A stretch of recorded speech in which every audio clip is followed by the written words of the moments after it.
আসসালামু আলাইকুম এভরিওয়ান, কি অবস্থা সবার? আশা করি আমরা সবাই ভালো আছি। তোমরা যারা এবার এই এইচএসসি পরীক্ষা দিয়েছো, তোমাদের সকলের জন্য আমরা সোহান সায়েন্স কেয়ারের পক্ষ থেকে ভার্সিটি এডমিশনের কোর্স লঞ্চ করছি। তো সেই ধারাবাহিকতায় আজকে আমরা ফিজিক্স ফার্স্ট পেপারের প্রথম চ্যাপ্টার ভেক্টর নিয়ে আলোচনা করব। তো চলো আমরা শুরু করি। বিসমিল্লাহির রহমানির রহিম। তো ভেক্টরের আমাদের প্রথম টাইপ হচ্ছে লব্ধি সম্পর্কিত। এখন আমরা যদি একটু একাডেমিক পড়ালেখা নিয়ে আলোচনা করি, আমরা জানি যে যদি দুইটা ভেক্টর হয়, ধরা যাক একটা ভেক্টর এটা হচ্ছে এটা, এরপর আমরা আরেকটা ভেক্টর যদি দিকে আঁকি, তো এই ভেক্টরটা যদি পি ভেক্টর হয় আর এই ভেক্টরটা যদি কিউ ভেক্টর হয় আর ওদের মধ্যবর্তী কোণ যদি হয় আলফা, তাহলে আমরা জানি সেই ক্ষেত্রে এখানে ঠিক মাঝে কোন একটা জায়গা দিয়ে এদের লব্ধিটা যায়। ধরা যাক এটা হচ্ছে লব্ধি ভেক্টর, এটাকে আমরা আর দিয়ে প্রকাশ করি এবং অবশ্যই প্রত্যেকটা ভেক্টরের মাথায় হচ্ছে ভেক্টর সাইন থাকে। তাহলে এখানে আমরা দেখতে পাচ্ছি যে পি ভেক্টর, কিউ ভেক্টর এবং তাদের লব্ধি আর ভেক্টর, এবং একটা ইম্পর্টেন্ট পি কিউ আলফা কোণে ক্রিয়া করছে। তাহলে সেক্ষেত্রে সূত্রটা কি হবে? আমরা সবাই জানি, এটা আমরা একাডেমিকে পড়ে আসছি। তাহলে সূত্রটা হবে R is equal to P square plus Q square plus 2pq cos alpha and এখানে একটা রুট হবে। এটা হচ্ছে আমাদের বেসিক সূত্র। এখন দুইটা ভেক্টর যখন কাজ করে তো তখন তাদের মধ্যে সর্বোচ্চ লব্ধি এবং সর্বনিম্ন লব্ধির একটা ব্যাপার থাকে। সর্বোচ্চ লব্ধি কখন হয়? যখন এই দুইটা ভেক্টর একই দিকে কাজ করবে, অর্থাৎ এই পি ভেক্টর এবং এই কিউ ভেক্টর যদি এক্স্যাক্টলি সেম দিকে কাজ করে, সেক্ষেত্রে এখানে মধ্যবর্তী কোণ হয় 0, তখন তাদের লব্ধিটা কি হয়? আমরা যদি এখানে আলফার মান 0 বসাই, আমরা দেখব এই জিনিসটা হয় R is equal to P plus Q. আবার যখন দুইটা ভেক্টর ঠিক এক্স্যাক্টলি একটা বিপরীত দিকে কাজ করবে, ধরা যাক যদি পি ভেক্টর এদিকে কাজ করে এবং কিউ ভেক্টর যদি ঠিক এর বিপরীত দিকে কাজ করে, তখন ওদের মধ্যবর্তী কোণ হয় 180 ডিগ্রি, যেটা কিনা আলফার মান। তাহলে সেক্ষেত্রে আমাদের লব্ধির মান হবে R is equal to P minus Q. বা হতে পারে যদি কিউ বড় হয় পি ছোট হয়, তো সেই ক্ষেত্রে বলা যায় কিউ মাইনাস পি। তো এটার জন্য আমরা সিম্পলি লিখি পি আর কিউ, অর্থাৎ এই জিনিসটাকে টিটা বলে। তো টিটা সবসময় করে কি, পি আর কিউ এর মধ্যে যে বড় তাকে সামনে রাখবে, ছোটটাকে পিছনে রাখবে, এটার বিয়োগফলটা দেখায়। এখন এখানে আমরা যদি দেখি এটা কি ছিল, দুইটা যখন একই দিকে কাজ করবে তখন লব্ধিটা সবসময় সর্বোচ্চ হবে, যার কারণে এটাকে আমরা আর ম্যাক্সিমাম বলবো। এন্ড দুইটা ভেক্টর যখন একটা বিপরীত দিকে কাজ করবে তখন এইটাকে বলবো আমরা আর মিনিমাম। ঠিক আছে? তাহলে আমরা থিওরিটা আশা করি বুঝতে পেরেছি। এবার আমরা বিভিন্ন প্রবলেম আমরা দেখতে থাকি। তো লব্ধির যেটা প্রথম প্রবলেম, সেটার মধ্যে আমরা কি দেখতে পাই, একটি 3 মানের ভেক্টরকে একটি 4 মানের ভেক্টরের সাথে যোগ করলে লব্ধি ভেক্টরের মান নিচের কোনটি হবে না। প্রথমত আমি এই না কথাটাকে হাইলাইট করি, কারণ আমাদের আসলে না বোধক কথাটা কখনো চোখে পড়ে না। 3 আর 4 মানের ভেক্টরকে যদি যোগ করা হয়, দেখো সবসময় আমাদের মনে রাখতে হবে 3 আর 4 কে যদি যোগ করা হয়, 3 আর 4 হচ্ছে 7, এই 7 হবে এই দুইটার আর ম্যাক্স। অর্থাৎ এই দুইটা ভেক্টর যদি একসাথে কাজ করতো, একই দিকে যদি কাজ করতো, সেক্ষেত্রে সর্বোচ্চ 7 হওয়া পসিবল ছিল। আবার যদি আমরা এখানে দেখি, যদি আর মিনিমাম বের করি, তখন কি হবে 4 - 3 = 1। অর্থাৎ মিনিমাম যদি বের করি, একটা ঠিক বিপরীত দিকে যদি কাজ করতেছে, তাহলে সেটা একের কম হওয়া সম্ভব না, 1 হবে। তাহলে আমাদের এখানে লব্ধির রেঞ্জ হচ্ছে 7 থেকে 1, এর মধ্যে কোন একটা লব্ধি হওয়া পসিবল, এর চেয়ে বড় হওয়া পসিবল না, 1 এর থেকে ছোট হওয়া পসিবল না। তাহলে আমরা যদি এখানে অপশনগুলো যদি দেখি, এখানে তো আছে 0 কি এখানে পসিবল? কারণ এটা তো মিনিমাম রেঞ্জ, এর নিচে তো যাওয়া পসিবল না, 0 পসিবল না, 1 পসিবল, 3 পসিবল, 5 পসিবল। 1, 3, 5 এই তিনটেই কিন্তু 7 এবং 1 এর মধ্যবর্তী কোন জায়গা থেকে পাচ্ছে। তাহলে সেই অনুযায়ী আমাদের আনসার হবে এ। এবার আসলে আমরা সেকেন্ড ম্যাথটা নিয়ে আলোচনা করি। তো এই ম্যাথের মধ্যে বলা আছে যে দুটি বলের লব্ধির মান 40 নিউটন, অর্থাৎ এখানে R is equal to 40। এরপর বল দুটির মধ্যে ছোট বলটির মান 30 নিউটন। ধরা যাক আমাদের ছোট বলটা হবে কিউ এবং এই কিউ বলটার মান 30 নিউটন, এটা 40 নিউটন, এটা 30 নিউটন। এবং এটা লব্ধি বলের লম্ব বরাবর ক্রিয়া করলে বড় বলটির মান কত। এখন এখানে আমরা যে সূত্র যদি দেখি, ধরা যাক এটা হচ্ছে কিউ। এখন এই কিউ এর লম্ব বরাবর, কারণ এখানে বলছে যে এটি এই যে ছোট বলটা লব্ধি বলের লম্ব বরাবর ক্রিয়া করে। লব্ধি যদি এদিকে হয়, এটা হবে আর, এটা কিউ, তাহলে পি অবশ্যই এদিকে হবে, কারণ লব্ধি তোমরা একটা জিনিস জানো যে লব্ধি কি হবে, এই দুইটা ভেক্টর ঠিক মাঝ বরাবর হবে। তাহলে কিউটাকে আমি এদিকে রাখি, সরি এটা হবে পি, পি ভেক্টর, এটা হবে আর ভেক্টর, আর এটা হবে কিউ ভেক্টর। এখানে বলা আছে যে কিউ আর আর তাদের মধ্যবর্তী কোণ হবে 90, আর এখানে পি আর কিউ এর মধ্যবর্তী কোণ আমরা ধরি আলফা। এখন এখানে একটা ইন্টারেস্টিং কথা হচ্ছে, তোমরা জানো যে ভেক্টর কিন্তু স্থানান্তর যোগ্য, একটা জায়গা থেকে আরেক জায়গাতে ভেক্টরকে আমরা স্থানান্তর করতে পারি। তো আমরা যদি এখানে স্থানান্তর করি, এই জিনিসটাকে আমি এভাবে কি লিখতে পারি না?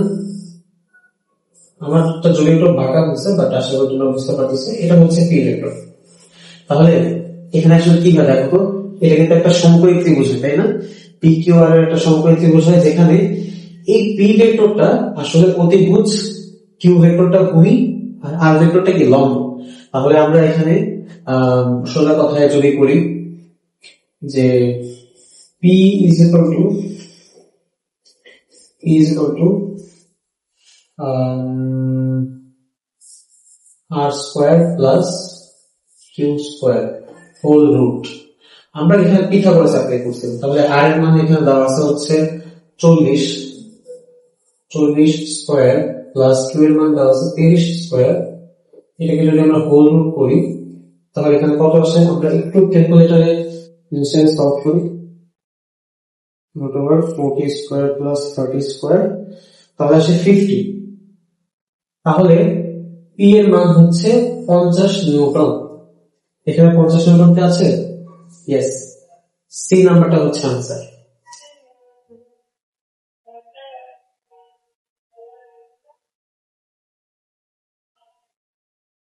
এবার আরেকটা ম্যাথ নিয়ে আমরা আলোচনা করি। দুটি সমমানের ভেক্টর একটি বিন্দুতে ক্রিয়াশীল, এদের লব্ধির মান যে কোনো একটি ভেক্টরের মানের সমান। অর্থাৎ ধরা যাক এই একটা ভেক্টর আর এই একটা ভেক্টর, এটা হচ্ছে লব্ধি, আর এটা যদি হয় পি। এখন এখানে কি বলছে, দুটি সমমানের ভেক্টর, যদি এটা পি হয় তাহলে আরেকটা ভেক্টরও কি হবে, পি হবে।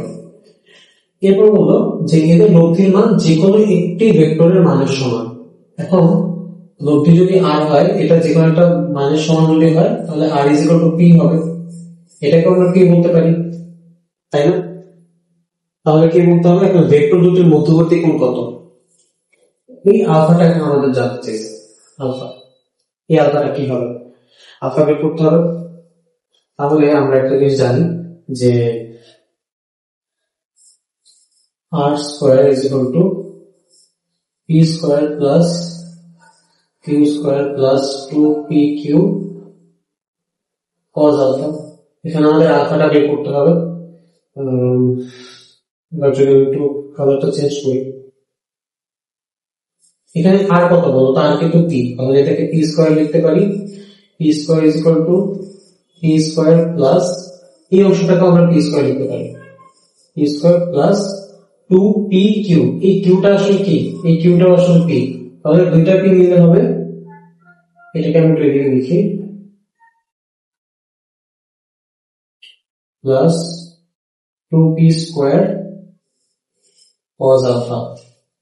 এবার এখানে একটা পি স্কোয়ার থাকলে, এখন দেখো এখানে একটা পি স্কোয়ার, এখানে একটা পি স্কোয়ার, আবার এখানে আরেকটা পি স্কোয়ার, এই তিনটা পি স্কোয়ার আমরা কি করবো, কমন নেব। তাহলে পি স্কোয়ার যদি এখানে কমন নেওয়া হয়, তাহলে এখানে থাকে 1 প্লাস 1 প্লাস 2 cos আলফা, এটা 1 এটা 1। আচ্ছা, এবার এখন উভয় সাইড থেকে কিন্তু আমরা আসলে পি স্কয়ার ক্যান্সেল আউট করতে পারি। এই পাশে যদি থাকে 1, তাহলে এদিকে থাকে 1 আর 1 যোগ করলে হয় 2 প্লাস 2 cos আলফা। এবার এটা যদি 2 কে পাশে আনি তাহলে এই পাশে হয় -1, এদিকে থাকে 2 cos আলফা, তাহলে আলফা তখন থাকে cos ইনভার্স -হাফ। এখন তোমরাই বলো cos ইনভার্স -হাফ এটার আনসার কত? আমরা যদি এদিকে দেখি তাহলে আলফার মান আসে হচ্ছে, তোমরা ক্যালকুলেটর করলে দেখবে 120 ডিগ্রি। তাহলে এখানে সেই অনুযায়ী আনসার হচ্ছে 120 ডিগ্রি, তার মানে আনসার হচ্ছে এই। এখানে একটা জিনিস তোমাদের সবসময় মনে রাখতে হবে, যদি দুইটা ভেক্টরের মান যদি সমান হয়, আপনার তাদের লব্ধির মান যদি পি হয়, দুইটা ভেক্টর পি লব্ধির মানও পি, তাহলে সব সময় তাদের মধ্যবর্তী কোণ 120 ডিগ্রি হবে। এটা কিন্তু অনেক সময় এমসিকিউ তে দিয়ে দেয়, কোন মুখস্থ আসলে যদি থাকে। আমরা কিন্তু চাইলে এখানে ডেট করতে পারি, অঙ্ক করা লাগবে 120 ডিগ্রি আমাদের যদি এটা মুখস্থ থাকে। এবার আমাদের নেক্সট টপিক হচ্ছে উপাংশ। তো উপাংশ কিন্তু অনেক ইম্পর্টেন্ট একটা টপিক। আমরা যদি ভেক্টর উপাংশ খেয়াল করি, ধরা যাক একটা ভেক্টর এভাবে আছে এবং এই ভেক্টরের মান হচ্ছে ধরা যাক a। এখন এই a ভেক্টরটার একটা উপাংশ আমরা x অক্ষ বরাবর নিব। আমরা জানি x অক্ষ হচ্ছে এদিকে থাকে, আর আরেকটা উপাংশ নিব ঠিক এর লম্ব y অক্ষ বরাবর। এখন আমরা ধরি যে এই a ভেক্টরটা x অক্ষের সাথে থিটা কোণ করলো, তাহলে যদি যেই সাইডে থিটা কোণ করবে ওই পাশে তার cos আলফা আসবে, অর্থাৎ এদিকে কি হবে এই x আসবে, অর্থাৎ x অক্ষের দিকে এই ভেক্টরের উপাংশ যেদিকে থিটা থাকবে সেদিকে হবে cos থিটা, তাহলে এর উপাংশ হবে a cos থিটা। এবং তার লম্ব দিকে যেটা, অর্থাৎ এটা যেহেতু y অক্ষ, এটাকে আমরা ay লিখি, ay হবে a sin থিটা। এখন উপাংশ কিন্তু একটা ভেক্টর রাশি, আমরা এটাকে কি বের করছি, আমরা এখানে হচ্ছে লম্ব বিক্ষেপ বের করছি। উপাংশ যেহেতু ভেক্টর রাশি তাহলে এখানে আমাদের দিক দিতে হবে, যেহেতু এটা x অক্ষের দিকে তাহলে এটাকে আমরা লাস্টে একটা i ক্যাপ দিয়ে দেব, আর এটা যেহেতু y অক্ষের দিকে তাই আমরা এখানে দেব j ক্যাপ। কিন্তু নরমালি আমাদের কি লাগবে, শুধুমাত্র মানটা লাগবে। তো আমরা নরমালি শুধুমাত্র মানের জন্য জাস্ট এতটুকু আমরা নিলেই হবে, a cos থিটা আর এখানে a sin থিটা। তাহলে চলো আমরা এই রিলেটেড কয়েকটা ম্যাথ দেখি। প্রথমে ধরা হচ্ছে যে 10 নিউটন মানের একটি বল x অক্ষ বরাবর ক্রিয়া করলে y অক্ষ বরাবর উপাংশ কত হবে। তো x অক্ষ বরাবর 10 নিউটন কাজ করতেছে, তাহলে y অক্ষ বরাবর উপাংশ কত হবে। এখন তোমাদের জাস্ট ডিরেক্ট যদি শর্টকাটে যদি বলি, একটা ভেক্টর যদি এক্স্যাক্টলি x অক্ষ বরাবর কাজ করে তাহলে y অক্ষে তার কোনো প্রভাব থাকে না, তাহলে y অক্ষে এদিকে এটা আসলে 0 হবে, কোনো এফেক্ট নাই। আবার যদি y অক্ষে যদি 10 নিউটন কাজ করতো তাহলে x অক্ষের দিকে কোনো এফেক্ট নেই, তো আমরা সেই অনুযায়ী ডিরেক্ট 0 লিখতে পারি এখানে।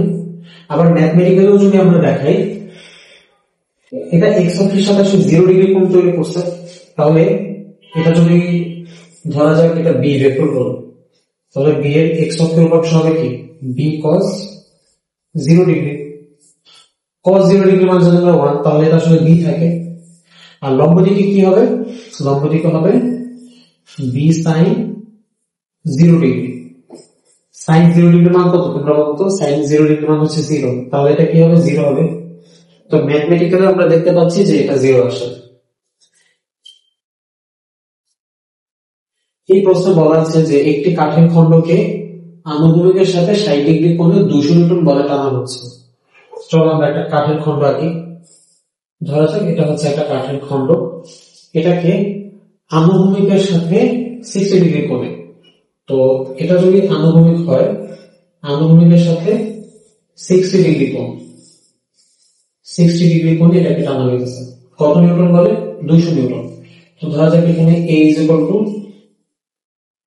200 নিউটন। বস্তুটির উপর আনুভূমিকের দিকে কার্যকরী বল কত। তাহলে এটা যেহেতু 200 নিউটন আর আনুভূমিকের সাথে 60 ডিগ্রি কোণ করতেছে, আমরা এই পাশে এটার উপাংশটা দেখব। তাহলে সেটা কত হবে a cos 60 ডিগ্রি।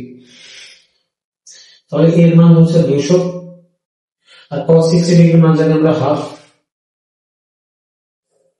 তাহলে এখানে কত আসে? 100 নিউটন আসে। তাহলে সেটাই হচ্ছে আমাদের আনসার। এটা আনসার হবে ডি, 100 নিউটন। এবার আমরা দেখবো ভেক্টরের মান নির্ণয় এবং একক ভেক্টর।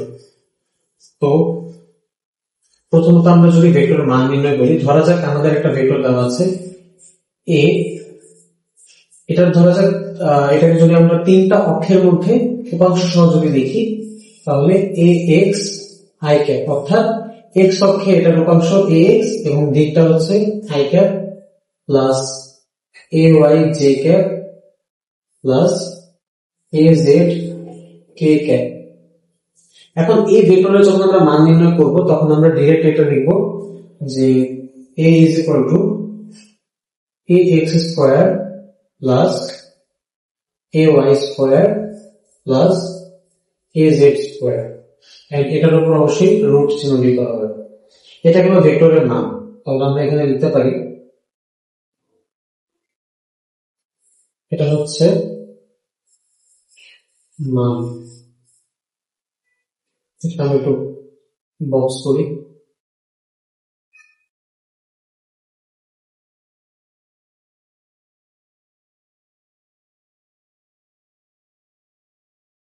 এটা হলো মানের জন্য। আরেকটা কথা হচ্ছে একক ভেক্টর।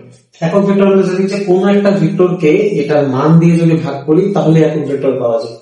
এখন এখানে এই ভেক্টরটা, এই ভেক্টর যদি আমরা একক ভেক্টর বের করি, ধরা যাক সেটা হবে স্মল এ। তো একক ভেক্টরের উপর দিকটাকে ক্যাপ দিয়ে প্রকাশ করা হয়, ভেক্টর সাইনটাকে। তো এই ভেক্টরটাকে তার মান দিয়ে ভাগ করতে হবে। প্রথমত উপরে থাকবে এ ভেক্টর, এই ভেক্টর থাকবে, এন্ড এটার মানকে আমরা এই ভেক্টরের মডুলাস বলতে পারি। তাহলে সেক্ষেত্রে জিনিসটা কি হবে? জিনিসটা যদি আমরা একটু লিখি, পরের লাইনে লিখি, সেটা হবে ax i cap plus ay j cap plus az k cap, আর এটার মান কি হবে? নিচে হবে ax square plus ay square plus az square. এটাই হচ্ছে a cap এর মান। সরি, a cap এটা হচ্ছে a ভেক্টরের একক ভেক্টর। তাহলে আমরা যদি এটাকে এখানে করি,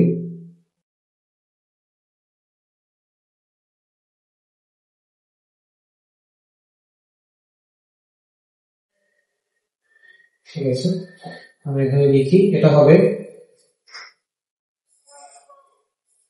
a ভেক্টরের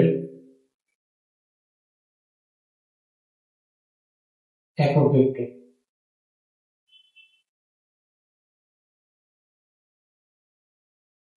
তাহলে তোমরা দেখো এই a ভেক্টরটার মান হচ্ছে এটা, আর এটার একক ভেক্টর হচ্ছে এটা। তাহলে আমরা এই দুইটা সূত্র অ্যাপ্লাই করি, এই টাইপের সবগুলো অঙ্ক আমরা সলভ করতে পারবো।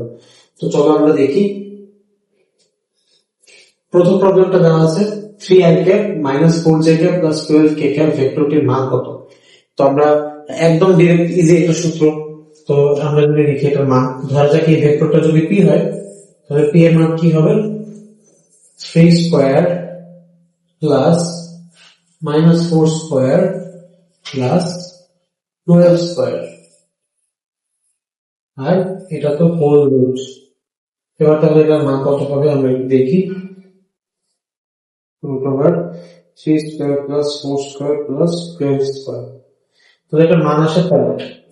আমাদের 13 কত নম্বর অপশন? 3 নম্বর অপশন, সি তে। ইজি একটা অঙ্ক ছিল। এবার সেকেন্ড প্রবলেমটা দেখি। a ভেক্টর এবং b ভেক্টর দুটি রাশি হলে 2a minus b এটার মান কত? দেখো 2a vector minus b vector, এটা নিজেও একটা ভেক্টর, কিন্তু এটার ডানে বামে যেহেতু এই সাইনটা দেওয়া আছে, এটা কি মডুলাস সাইন। তাহলে মডুলাস সাইন মানে কি? এখানে মানটা চাইছে। এখানে আমরা লিখি, এখানে আসলে হচ্ছে আমাদের মানটা লাগবে। আমরা যদি মানটা বের করতে চাই, তো সেক্ষেত্রে মান বের করার ক্ষেত্রে প্রথমে আমাদের 2a minus b টা বের করতে হবে। তাহলে 2a vector minus b vector, এখন এই ভেক্টরকে পুরোটাকে যদি আমি 2 দিয়ে গুণ করি তাহলে সেটা 2 হবে।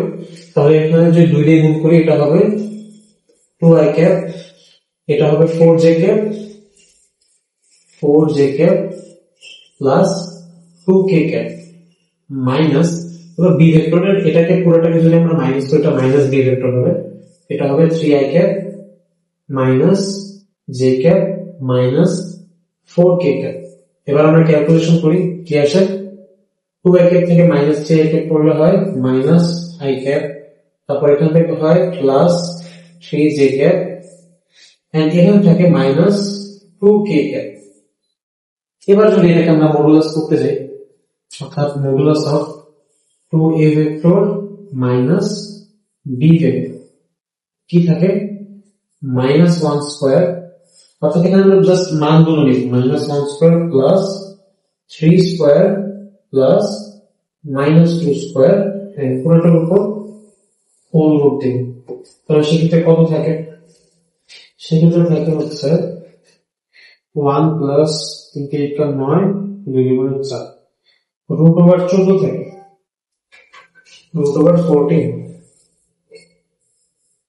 তাহলে সেই ক্ষেত্রে आंसर হবে সি।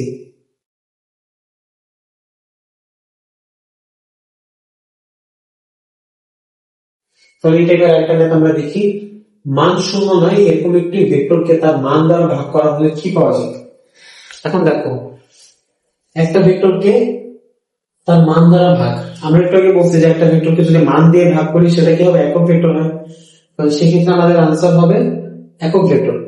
এখানে একটা কথা হচ্ছে যে মান শূন্য নয়, এই কথাটা কেন বলছে, দেখো আমরা যদি a ভেক্টরের একক ভেক্টর বের করতে চাই তাহলে a ভেক্টর বাই a, এখন এটা যদি 0 হয় তাহলে এটা তো a কে 0 দ্বারা ভাগ করলে তো এখানে আসলে কোনো ভ্যালু আসে না, তাই না? এই কারণে হচ্ছে মান শূন্য এই কথাটা ইম্পর্টেন্ট।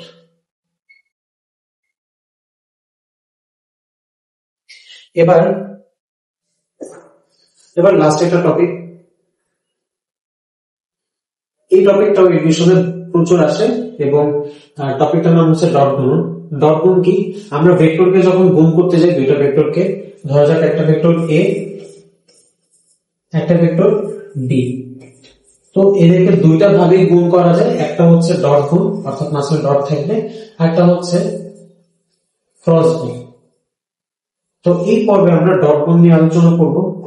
তো ডট গুণের ক্ষেত্রে আমরা কয়েকটা সূত্র লিখি, কমন সূত্র আমরা জানি এ বি কস থিটা, এই থিটা হচ্ছে এক্ষেত্রে মধ্যবর্তী কোণ, মধ্যবর্তী কোণ, এটা একটা গেল। আর যদি আমাদের এই a এর ভ্যালুটা যদি এভাবে থাকে যে ax i cap plus ay j cap plus az k cap, আবার অন্যদিকে b ভেক্টরটা যদি এভাবে দেওয়া থাকে যে bx i cap plus by j cap plus bz k cap, যদি এইভাবে উপাংশ আকারে দেওয়া হয় সেক্ষেত্রে आंसर কি হবে, সেক্ষেত্রে a vector dot b vector সেটা आंसर হবে, দেখো এখানে যদি আমরা ডট গুণ করি আমরা ডিরেক্ট মনে রাখবো যে ax এর সাথে bx হিসাবে ay এর সাথে by az এর সাথে bz, তাহলে ax bx plus ay by plus az bz। এটা তাহলে আমাদের নেক্সট একটা সূত্র গেল, এটাকে একটু আমরা বক্স করি এন্ড এটাকে আমরা একটু বক্স করি। ওকে, এখন লাস্ট একটা কথা আমাদের এখানে মনে রাখতে হবে যে যদি বলা থাকে a ভেক্টর b ভেক্টরের উপর লম্ব তখন অবশ্যই আমাদের মান 0 আসবে। দেখো যদি a ভেক্টর আর b ভেক্টর পরস্পর লম্ব হয় তখন না এখানে কি হবে 90 ডিগ্রি হবে, এন্ড আমরা জানি cos 90 এই জিনিসটা কত 0। তাহলে আমরা এখানে আরেকটা কথা লিখি, খুব ইম্পর্টেন্ট একটা কথা,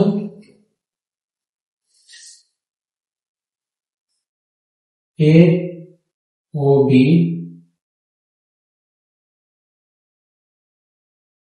পরস্পর লম্ব হলে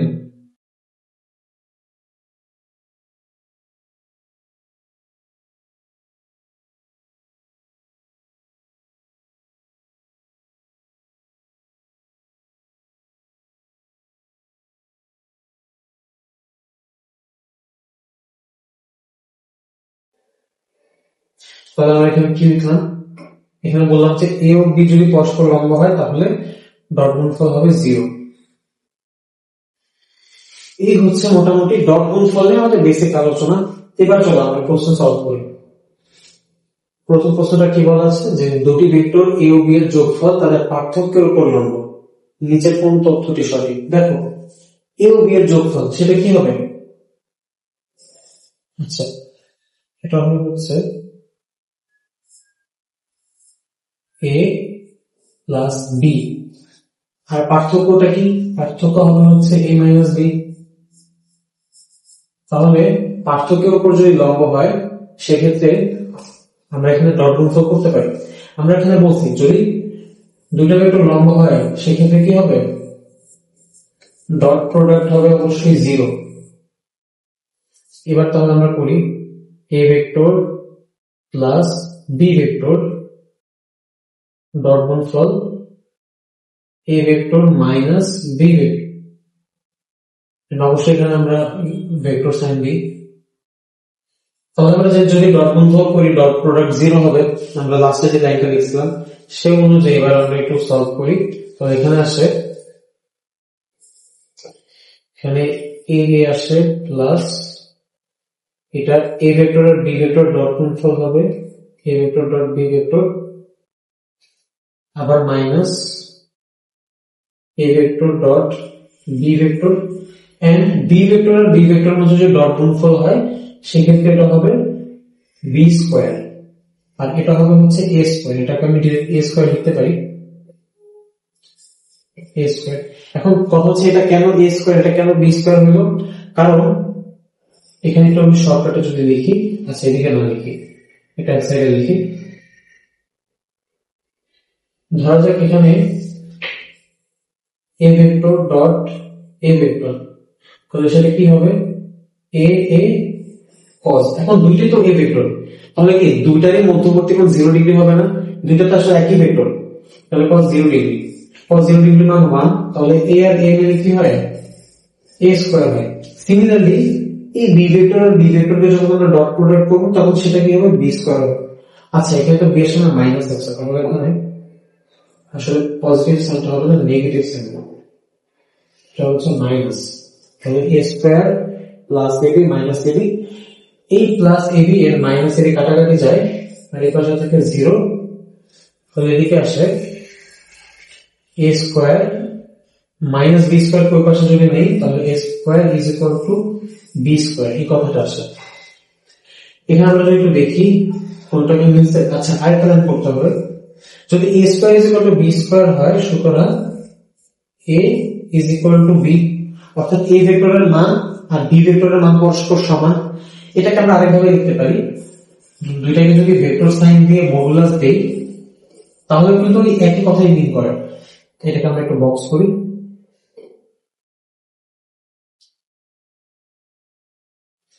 এবার আমরা দেখি কোনটা আসে আনসার। এখানে কিন্তু আমরা দেখতে পাচ্ছি আনসার কিন্তু আসলে এক নাম্বারটার সাথে মিলে, 2, 3, 4 কোনটা মিলে না, তাহলে এখানে আনসার হচ্ছে 1। এবার একটা প্রশ্ন আসি, a এর মান কত হলে a ভেক্টর এবং b ভেক্টর পরস্পর লম্ব হবে? এখন কথা হচ্ছে এই a জিনিসটা কোথায় আসলে? এখানে b ভেক্টরকে যদি তুমি খেয়াল করো তাহলে এখানে এটার মধ্যে একটা a আছে। এখন দুইটা ভেক্টরের পরস্পর লম্ব হবে তার মানে কি দুইটাকে আমি যদি এখন ডট গুণফল করি তাহলে এটা মানে আসবে 0। এবার আমি কি করব? a vector dot b vector is equal to 0, তাহলে এটার মান লিখি 2i cap plus 2j cap minus k cap, and dot গুণফল b ভেক্টর হচ্ছে ai cap plus j cap. এখন দেখো দুইটা ভেক্টরকে যখন এভাবে ডট গুণফল করা হয় তখন তাদের এক্স এর সাথে মানে আই আই গুণ হবে, জে জে গুণ হবে, কে কে গুণ হবে। তাহলে এটার আই এর সাথে 2 আছে, এটার আই এর সাথে a আছে, তাহলে এটা সেটা হবে 2a। এখানে যদি দেখি তাহলে হবে প্লাস জে জে যদি করা হয় তাহলে 2 আসবে। এখানে কে নেই, কে না থাকা মানে কি কে এর সাথে 0, তাহলে এখানে এই কে এর সাথে যদি 0 গুণ হয় তাহলে এটা ভ্যানিশ হয়ে যাবে, এটা হয় 0।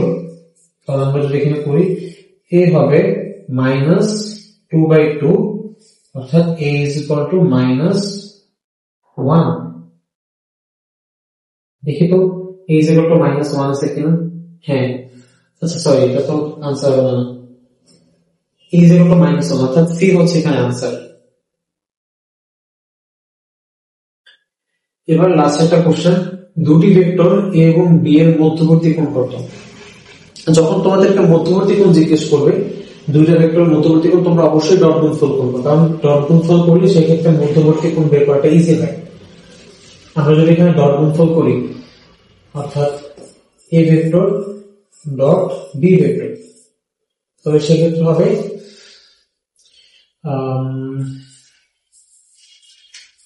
ab cos theta. এখন আমাদের মধ্যবর্তী কোণ কি হবে, থিটা, থিটাটা বের করতে হবে। তাহলে theta is equal to cos inverse, উপরে হচ্ছে a vector dot b vector, a vector dot b vector, আর নিচে ab অর্থাৎ a ভেক্টরের মান আর b ভেক্টরের মান। এবার আমরা একটু করি cos ইনভার্স।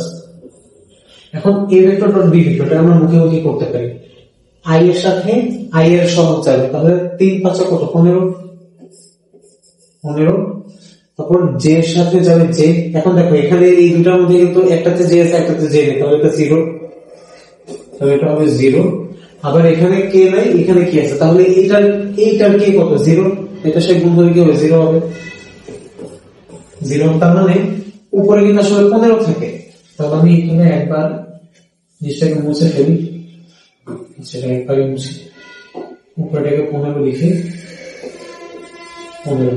এখন a আর b এর মান তো বের করতে হবে, এর যদি মান বের করি তাহলে সেটা হবে a হবে 3 স্কয়ার প্লাস 3 স্কয়ার, তাহলে সেটা কি থাকে 3 দিকে 9 মানে যখন 18 √18 মান কত, সেটা হচ্ছে 3√2। আবার এখানে যদি আমরা করি b হবে হচ্ছে 5 স্কয়ার প্লাস 5 স্কয়ার, তাহলে সেই অনুযায়ী এটা আসার কথা উচিত 5√2।